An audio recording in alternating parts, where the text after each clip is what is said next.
இரக்கத்திற்கு இரக்கம். இரக்கமுள்ளவர்கள் பாக்கியவான்கள், அவர்கள் இரக்கம் பெறுவார்கள். மத்தேயு 5:7.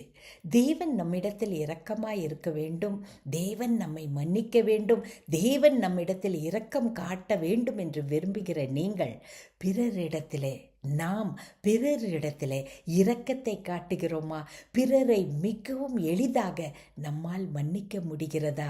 தேவனிடத்தில் இரக்கம் கேட்டுக்கொண்டிருக்கும் நாம் பிறரிடத்திலே இரக்கம் காட்ட வேண்டும். அன்பின் பரம தகப்பனே, ஆண்டவரே, உம்முடைய இரக்கத்தை நாங்கள் பெற்றுக்கொள்வதற்காக நாங்களும் மற்றவர்களிடத்தில் இரக்கமுள்ளவர்களாய் இருக்க எங்களுக்கு உதவி செய்யும் ஆண்டவரே, கற்றுக் கொடுங்கப்பா.